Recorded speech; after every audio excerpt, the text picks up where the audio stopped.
This is National Native News. I'm Antonia Gonzalez. During World War II, at least 100,000 Japanese Americans were forced into so-called internment camps across the U.S. Seen by the government as a potential threat within America's borders, memories of the mass incarceration still burns hot for former prisoners and their families. Senior reporter Brian Bull of Buffalo's Fire reports on a Native American college that held a special dedication to preserve that history.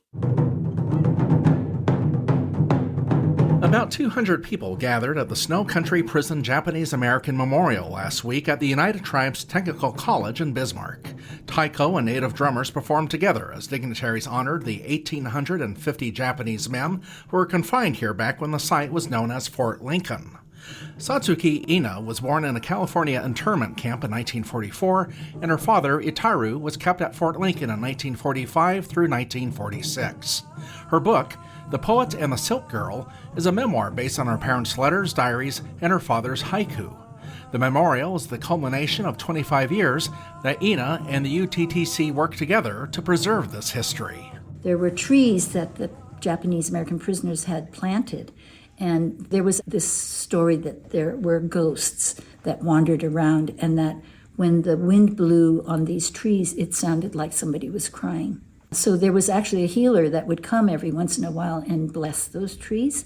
So when I heard stories like that, I felt like the memory of their presence was really being protected and honored. Ina says there are efforts by the Trump administration to erase or dismiss past atrocities against communities of color. So she sees the UTTC's support, including giving some of its property to the memorial, as key to keeping history accurate and the government accountable. This is, in many ways, an act of solidarity with the Native people and the Japanese Americans. And the lesson is, it's in our collaboration, our solidarity with each other, that we strengthen our truths and stand in opposition to efforts to erase our history, to alter it, to rewrite our narratives in ways that don't talk about the truth.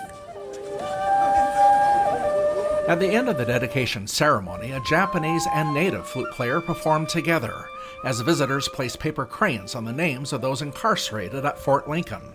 These were inscribed on slate tiles that once lined the barracks. For National Native News, I'm Brian Bull in Bismarck.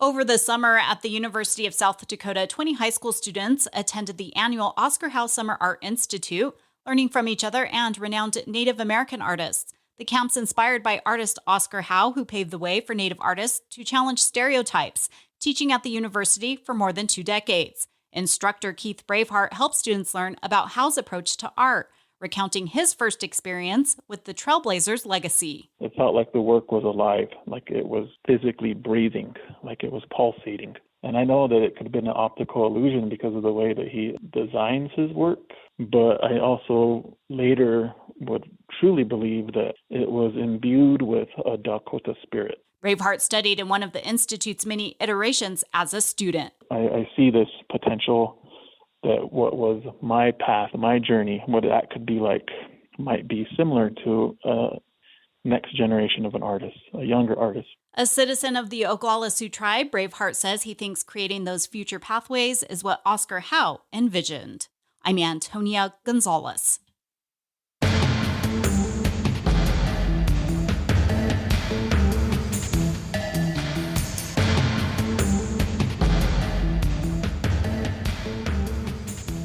National Native News is produced by Kawanak Broadcast Corporation with funding by the Corporation for Public Broadcasting. Support by Sonosky Chambers Law, championing tribal sovereignty and Native American rights since 1976. From opioids litigation to treaty rights to tribal self-governance, with offices in Washington, D.C., New Mexico, California, and Alaska. Sonosky Chambers Law. Support by AARP. AARP creates and connects people to unique tools and programs, helps conserve personal resources, and tackles issues that matter most to individuals, families, and communities. More at aarp.org.